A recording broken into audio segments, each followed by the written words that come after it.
Welcome back! My name is Ballerscuba. This is Video Games Over Time. We are still in 1985.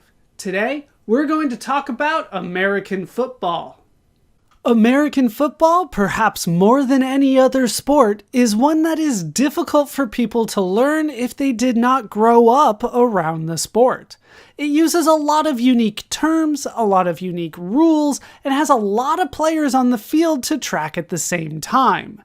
American football can be considered a culture all to itself. As a result, the sport has a learning curve that many find difficult to overcome.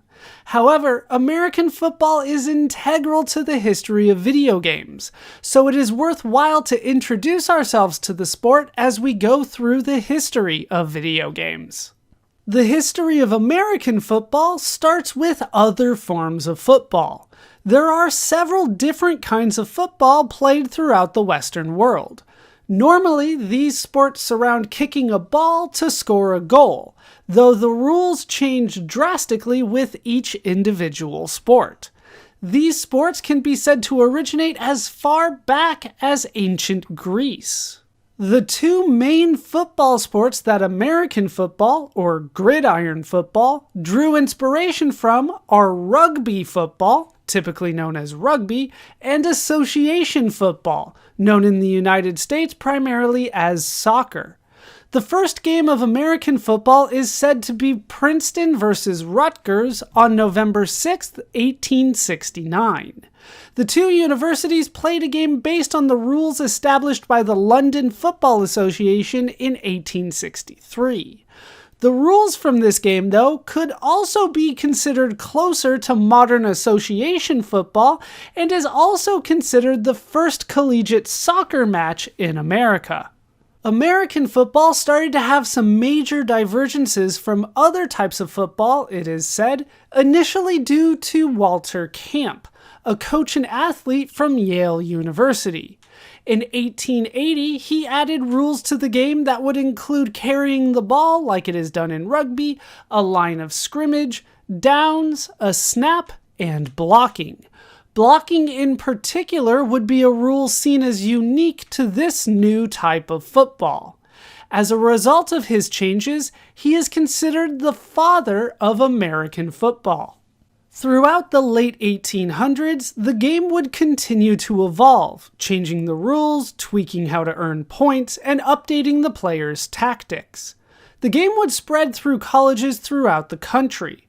From the beginning, though, football was known as a violent and dangerous sport. In 1905, there were 19 fatalities as a direct result of football in America.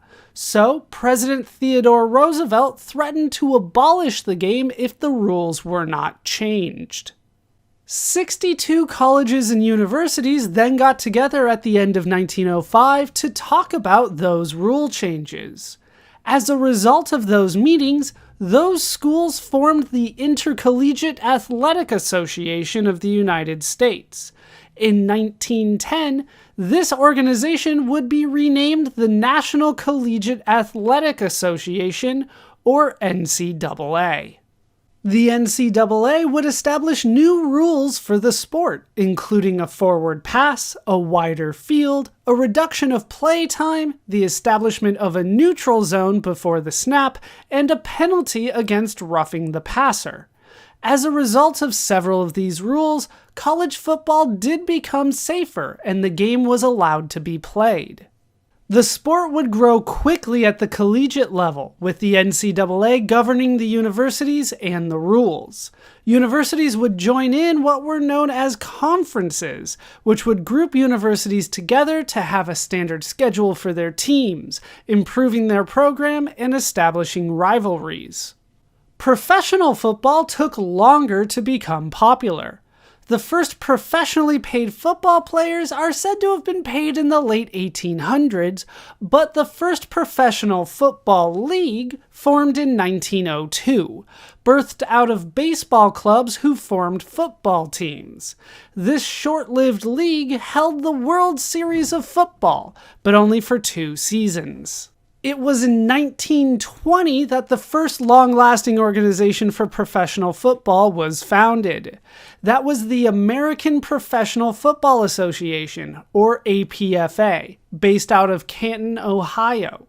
The league's first president would be Jim Thorpe, a sports legend who won 2 Olympic gold medals and was a standout football and baseball player. This association was not immediately successful, however, and only 4 of the original 14 teams finished their full schedule. But more teams would become interested in the league, and the 1921 season would have 22 teams and would continue to grow. In 1922, the APFA renamed itself the National Football League, or NFL. While technically not the first organization with the name, it is the one that would become the most important. The NFL at this time was still more or less a loose association of teams. The teams did not have a set schedule, and there was no championship game. The team with the best record at the end of the season was essentially just named champion.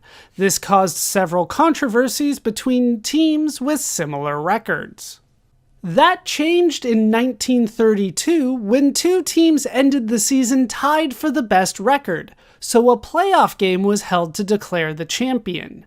This proved to be popular and led to the league reorganizing the teams into 2 divisions, with the best team from each division playing in a scheduled championship game each year. Other rules were added around this time, such as where plays could start from and where forward passes could be thrown from. In the 1930s, college football started getting more national attention. As a result, some of the best teams in the nation would play each other in what are known as bowl games. These college bowl games are not considered championship games technically. Instead, the Associated Press, an American news agency, would use a poll of sports writers to rank all the college football teams. The poll at the end of the year would be used to determine the national champion of college football. The best college player in the nation would be awarded the Heisman Trophy, named after John Heisman, a prominent football player and coach from the late 1800s and early 1900s. This best player was originally determined by New York City's Downtown Athletic Club, where Heisman was acting athletic director when the first award was given out. Later on, sports journalists and previous winners of the award would vote for the winner of the Heisman Trophy. In 1936, the NFL held its first draft of college players.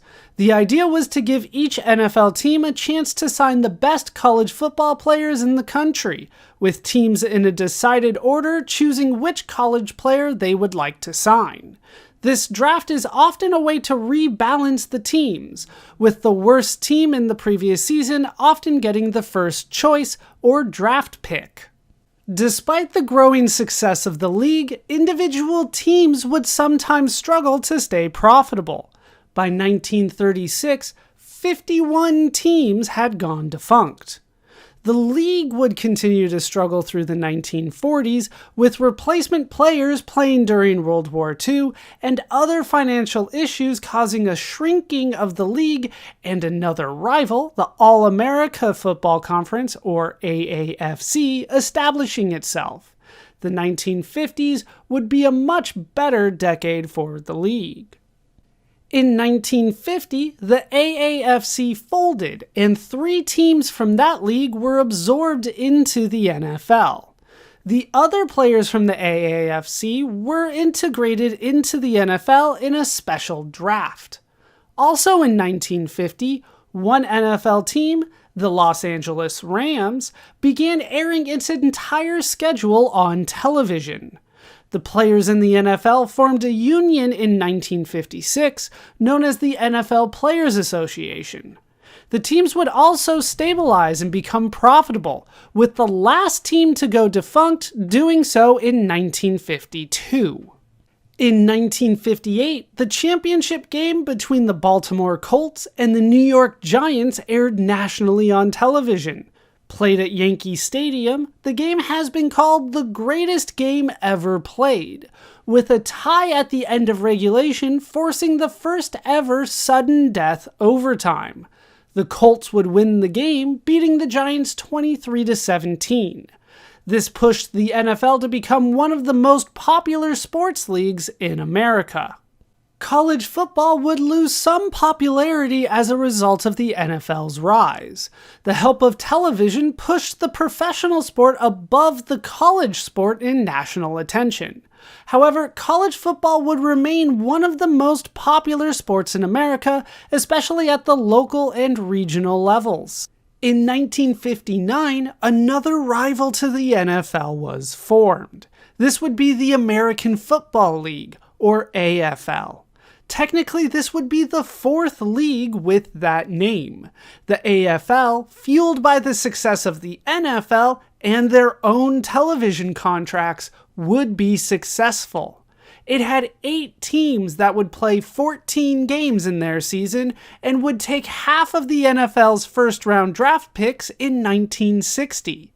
The AFL would be seen as the first real rival to the NFL. The AFL would reach its peak popularity in the mid-1960s, and the league would force a partial merger with the NFL in 1966.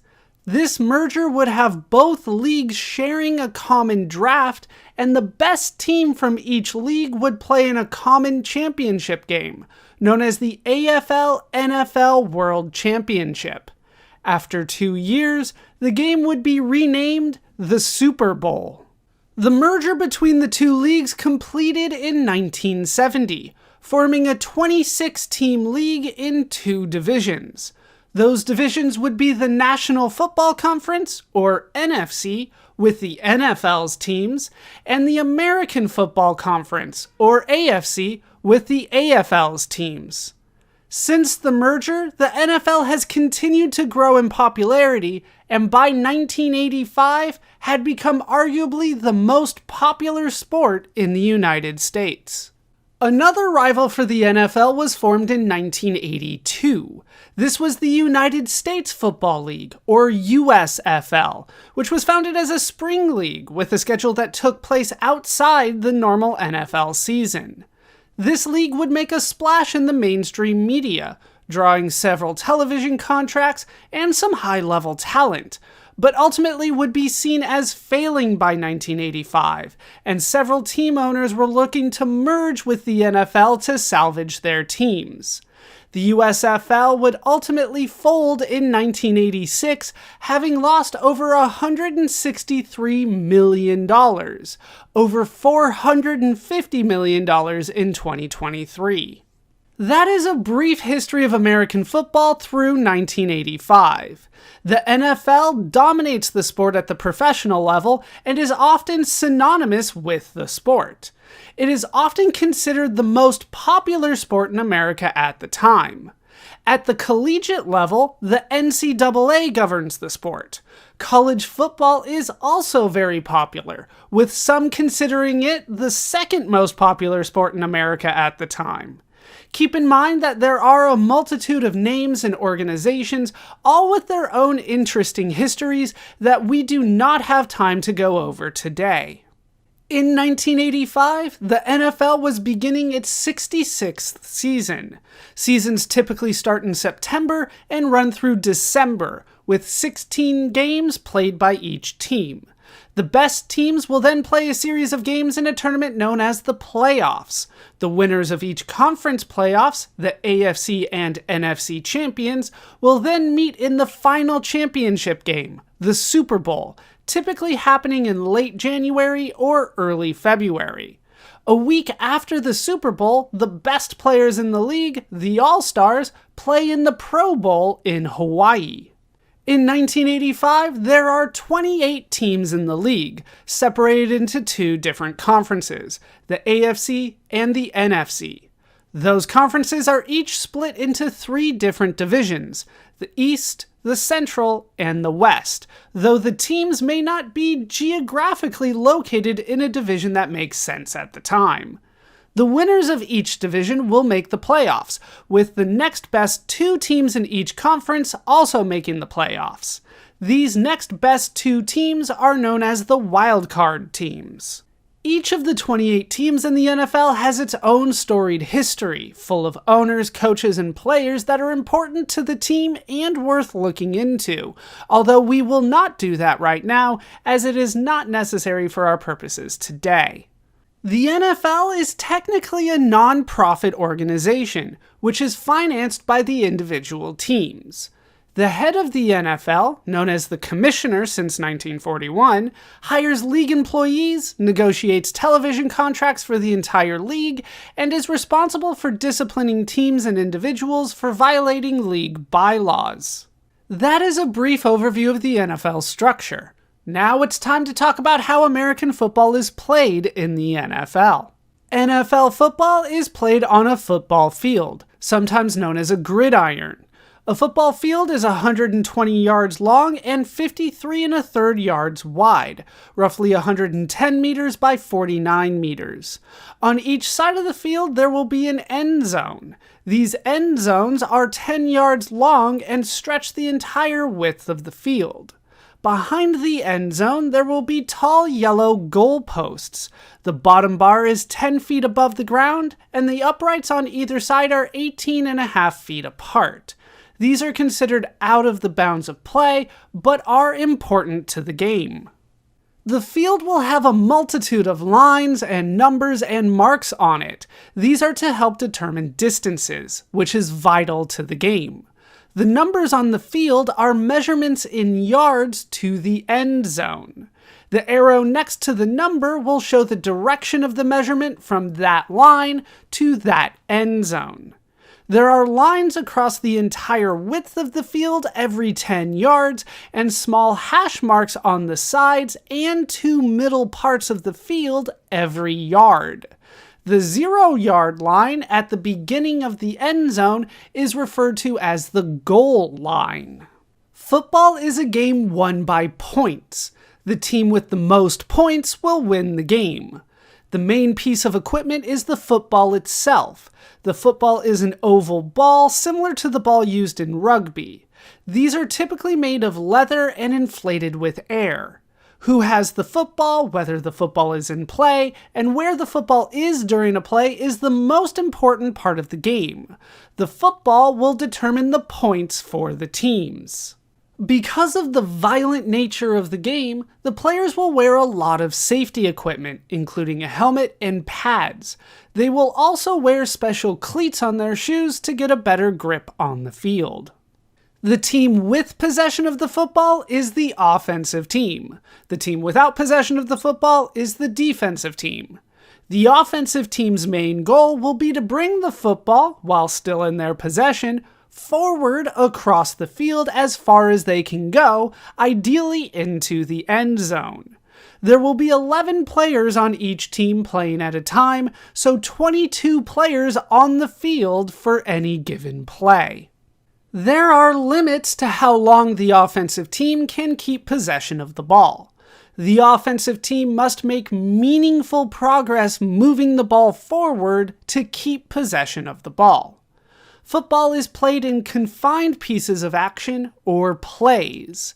With exceptions for penalties, an offensive team must move the football forward 10 yards in 4 plays, or downs, in order to keep possession of the ball.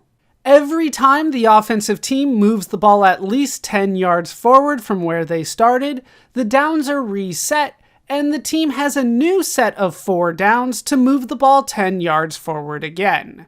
This is sometimes referred to as getting or earning a first down. Should the offense fail to move the ball 10 yards forward in 4 downs, the defensive team will gain possession of the ball where the ball ended up. The most common phrasing used to describe a situation in football will list the down number, then the word and, then the number of yards left for the offense to go. For instance, 1st and 10 means the offense is on their first of 4 downs and has 10 yards to go in that set of downs.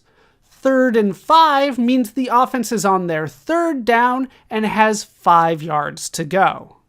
If a team is able to bring the football across the field into their end zone, they will earn their team 6 points, the most a team can score in a single play. This is known as a touchdown. After a touchdown, the football is placed 2 yards from the end zone, and the team will get a chance for an additional point. The team will bring in their kicker to kick the ball through the uprights on the other side of the end zone. This is often known as an extra point, or point after touchdown, or PAT. Because giving possession of the ball to the other team is risky, teams will often have special plays designed for 4th down, both involving kicking the ball. If the offense is close enough to their end zone, they may try what is known as a field goal. A field goal is when they attempt to kick the ball from the ground into the air through the goalposts on the other side of the end zone. Successful field goals give the team 3 points. If the ball does not go through the uprights, the defensive team will take over where the ball started on that down. If a team is not close enough to attempt a field goal, they will typically punt the ball. Punting the ball involves kicking a football by dropping it and kicking it in the air before it hits the ground. A punted ball is essentially a forfeited ball. The goal is to get the ball as far down the field as possible so that the opposing team has a further way to go in order to score points. If the offensive team is the first to touch a punted ball, the ball is considered dead and the other team will take over from that spot. There is another but rarer way to score points. If a team's defense is able to push their opponent's offense back into the end zone and stop them there, the defense will get 2 points. This is known as a safety. Their team will also then get possession of the ball after the next play. Football is a game strictly based on time. There are 60 minutes in total for a football game, with 30-minute halves and 15-minute quarters. There are several rules governing when the timer of those 60 minutes continues and when the clock is stopped. As a result, the 60-minute football game will take roughly 3 hours to complete. There are several rules governing how a football can be moved, when a ball is still in play, and where a football is placed at the beginning of a down. During the game, a typical way to move the ball forward is to have a player run with it. When a player runs with the ball, wherever the ball is while in the player's possession is the ball's position. Should the player cross the goal line with possession of the ball, that is when a touchdown is counted. To stop the player, the defense's goal is to either tackle the player to the ground or force the player out of the field of play over the sidelines, known as out of bounds. If the player is stopped, referees will then determine the location of the ball when the player was stopped and place it on the same yard line on the field. The ball must be placed in the center area, marked by the 2 lines of small hash marks in the center of the field. If the player is stopped outside that center area, the referee will place the ball on the border of the center area on the side where the player was stopped. Where the ball is placed becomes what is known as the line of scrimmage. That becomes the point for all measurements for the next play. If the player is stopped on the field of play, the game clock will continue. If the player is forced out of bounds, the game clock will stop. Either way, the teams will get together in their own meetings, known as huddles, to go over the strategy for the next down. There is a limited amount of time for the teams to come up with the strategy, monitored by a special play clock, which typically lasts 40 seconds. A football game will start with a coin toss. An official will toss a coin in the air, and the visiting team will call heads or tails. The winning team will then get to choose either to receive or kick the ball, or can decide which end zone to defend. After that, the game will officially start with a kickoff. Kickoffs will also happen after scoring plays. A kickoff is a special play where one team forms more or less a straight line. The team will start running, then one player will kick the ball across the field. The other team will be in a more scattered formation. Most of those players will attempt to block the first team's players. One player at the back of the formation will often catch the ball and try to run with the ball as far down the field as they can. Should the player make it all the way across the field on the kickoff without being tackled or pushed out of bounds, they can score a touchdown. Because of the danger of a safety, if the ball is kicked too far into the end zone, the player who catches the ball may choose to take a knee in the end zone when he catches the ball. This is known as a touchback, and the ball will be placed on the 20-yard line. Should the ball be kicked beyond the end zone and out of play, that will also result in a touchback. However, should the ball be kicked over the sidelines before touching a player, the ball will be placed much further up the field, so the kicker will not ever want to do that. Should the kicking team try to get especially tricky, they can try what is known as an onside kick. The rules state that once the ball travels 10 yards on a kickoff, a player from either team can grab the ball, earning possession for their team. In an onside kick, the kicker will attempt to kick the ball just over 10 yards, typically to one side or the other, hoping a player from their team can grab the ball before their opponent. This is risky because it gives the opponent a good position if it fails, which it does often. Kickoffs will not only start halves of the game, they will also happen after field goals and touchdowns. After a kickoff, the offense will take over with their normal offensive plays and a new set of downs. During a normal offensive play, the ball can be handed off or tossed backwards at any point without penalty. If a player drops the ball while running with the ball, or the ball is dropped during a handoff or backwards toss, the ball is considered live and can be picked up by any player. This is known as a fumble.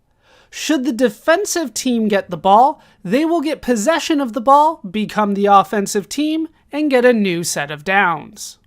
An offensive team can also throw the ball forward. There are special rules with a forward pass. It can only happen once during a normal offensive play, and it cannot happen if the football has passed the line of scrimmage on that play. A ball being passed can be caught by either team. If an offensive player catches it, it is known as a pass completion or completion. If a defensive player catches it, it is known as an interception, commonly known as a pick.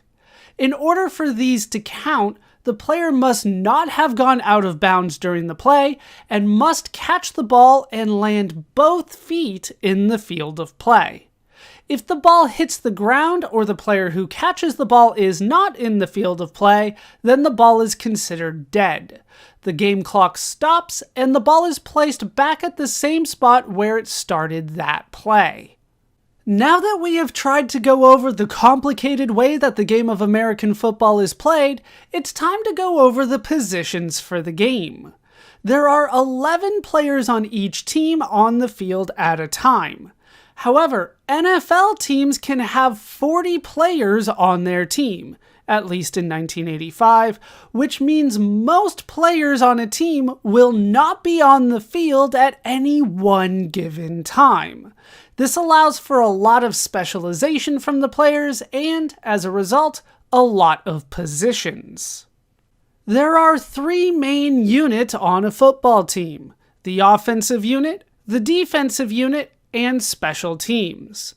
The offensive unit is designed around getting the football down the field as efficiently as possible.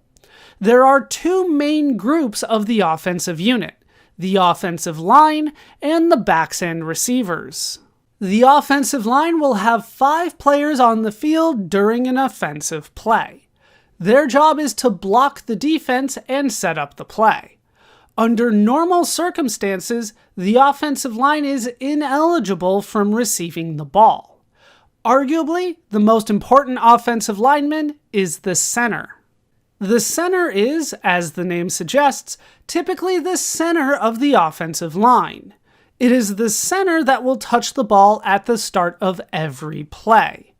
The center will typically either hand the ball backwards or throw the ball backwards through his legs to start the play.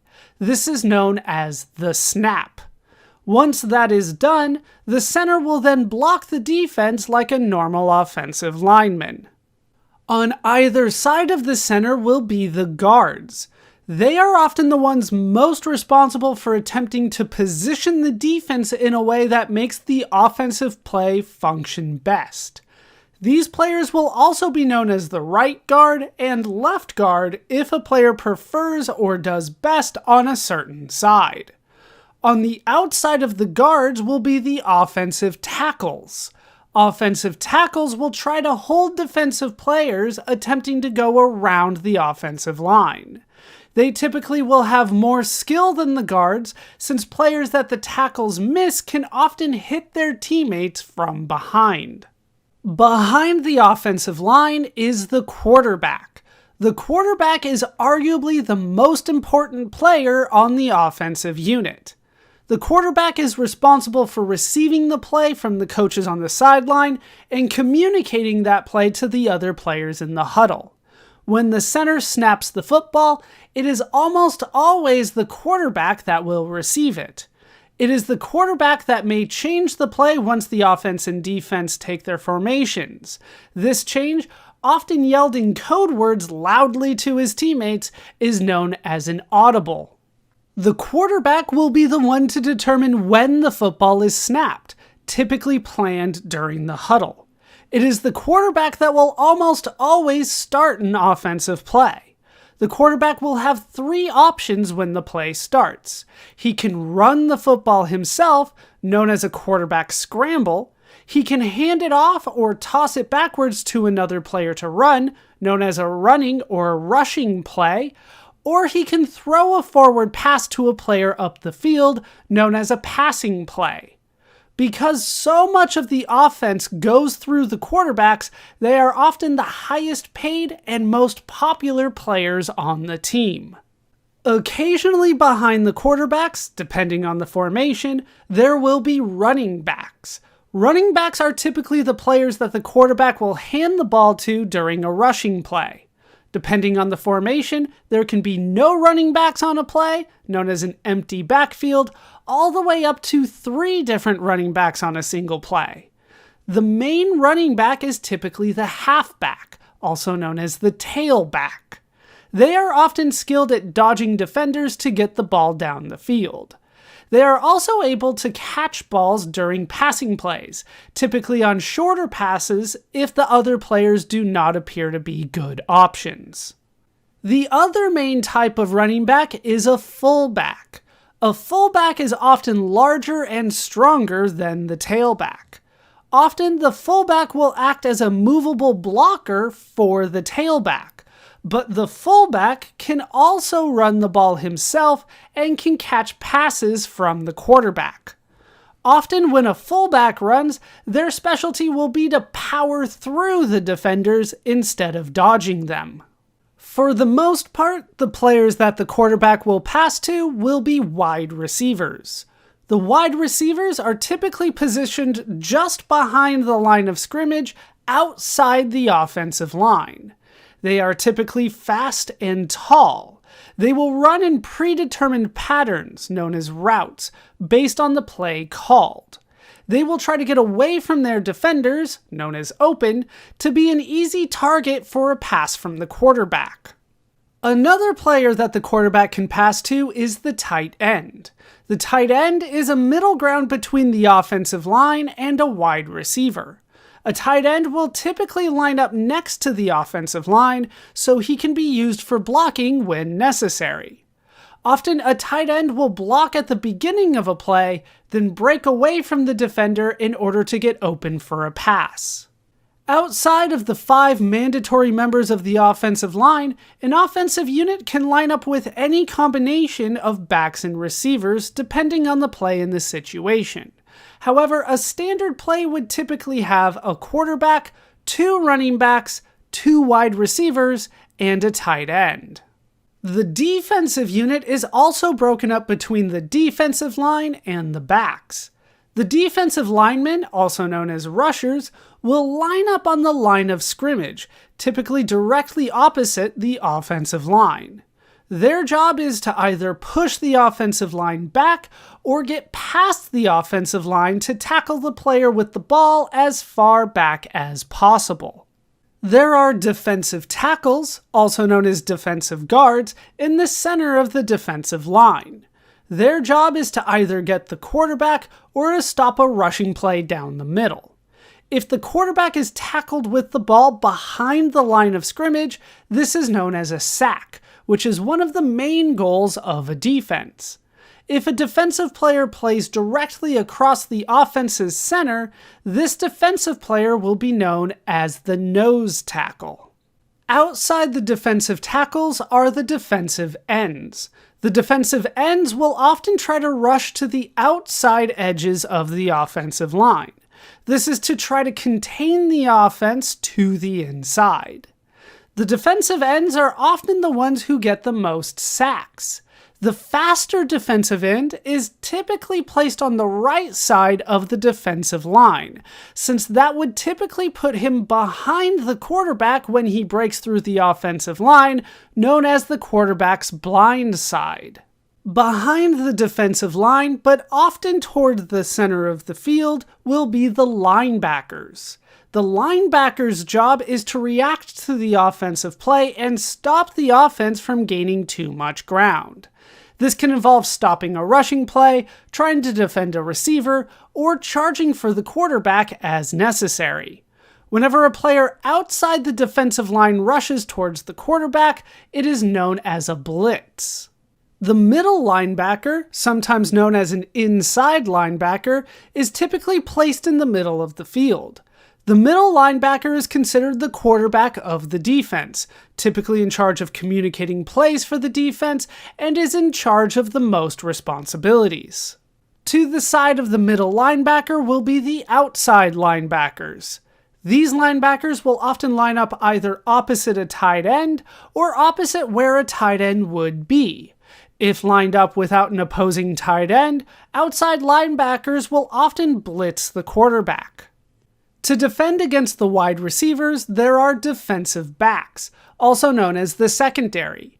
These players' main goal is typically to prevent their opposing receiver from being able to catch the ball, although they are also seen as a last line of defense against an offensive player that gets past the defensive line and the linebackers.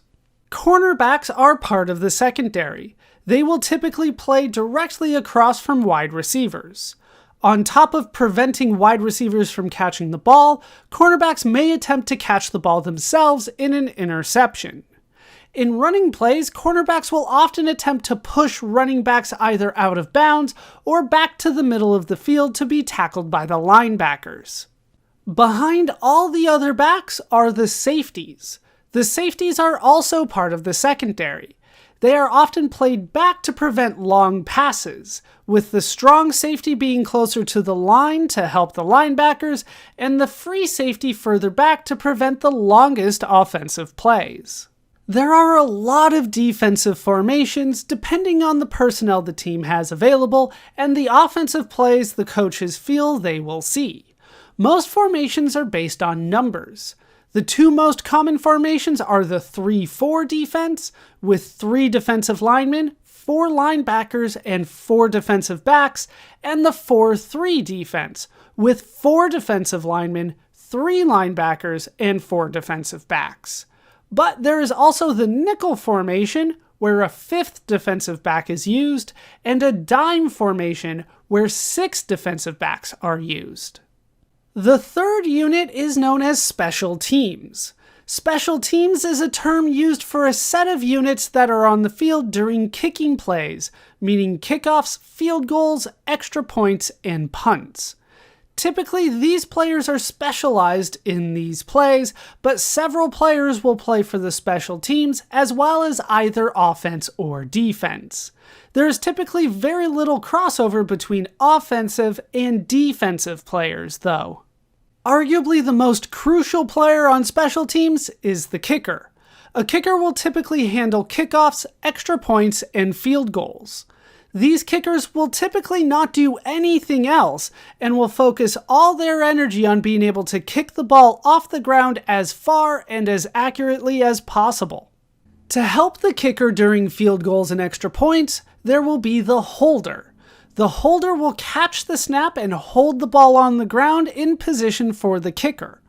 Holders are usually not used during kickoffs since the kicker will kick off a tee, but may be necessary in bad weather or field conditions.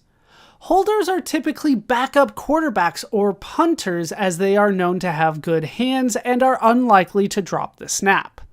The punter, as the name suggests, specializes in punts. Because of the different nature of a kick from a kicker and a punt from a punter, they are typically done by two different players. A punter will typically try to get the ball as high in the air as possible while being accurate with where it lands. A specialized center may be brought in for the snap to the kicker and punter. Known as a long snapper, this position is usually filled by a player dedicated to long snapping. The idea is that the snap to the holder and the punter is so much further than a normal snap that it should be done by someone whose sole job is to make that snap. To return kickoffs and punts, there will be a kick returner and a punt returner. These players are typically among the fastest players on the team, typically a wide receiver or cornerback. Sometimes, teams will use the same player as both the kick and punt returner. Punt returners will sometimes wave off the defense before catching the ball. This is known as a fair catch. The idea is that the punt returner will forfeit being able to run with the ball. In exchange, the defense will not tackle him immediately after catching the ball, which often results in fumbles and injuries. To make sure the rules are upheld and to measure distances, there are typically 7 different officials on the field, known as referees, umpires, and judges. These officials will each have a weighted yellow cloth, known as a flag.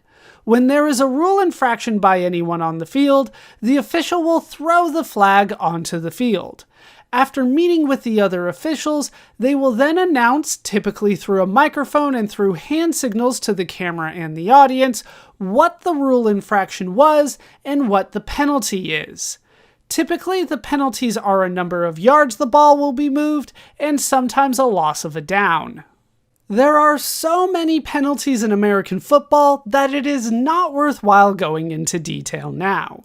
Briefly, there are penalties for when certain players perform certain illegal actions, penalties for teams not performing certain actions in time, penalties for illegal formations or player positions, penalties for players moving before the play has started, and penalties for how players hit or push other players. Penalties are common in the NFL and can drastically change the complexion of a game, but they are often up to the official's judgment, so are often controversial. There will be another set of officials on the sidelines, known as the chain crews or chain gang. These officials are responsible for the measurements used for downs. They will hold 2 poles upright with a chain between them. One pole will be placed on the sideline at the football's position. The chain is exactly 10 yards, so the chain measures the distance needed for the offense to earn a first down. When the officials call for it, the chain crew may run onto the field to measure if the football has crossed the 10 yards using the chain as measurement. The chains will also have an indicator box showing what down the offense is on. American football, despite its popularity, has been the subject of controversy almost since the inception of the game. The game is considered one of the most violent team sports. As a result, players will be injured often, sometimes with life-changing injuries, and players have died due to the injuries they got on the field. Much like boxing, football has gotten intense scrutiny in recent years for its tendency to cause chronic traumatic encephalopathy, or CTE. CTE is a condition caused by repeated blows to the head that is linked to several mental health issues, such as dementia, Parkinson's disease, radical behavior changes, and severe depression. While the NFL has made changes to try to protect the players, such as better safety equipment and rule changes to protect the players, the issue still remains. The players and people behind the sport of football also have a history of criminal activity. Throughout football's history, there have been people charged and convicted of, among others, substance abuse, robbery, assault, domestic violence, sexual crimes, and murder. The NFL and the NCAA themselves have also been accused of racism and exploitation of its players.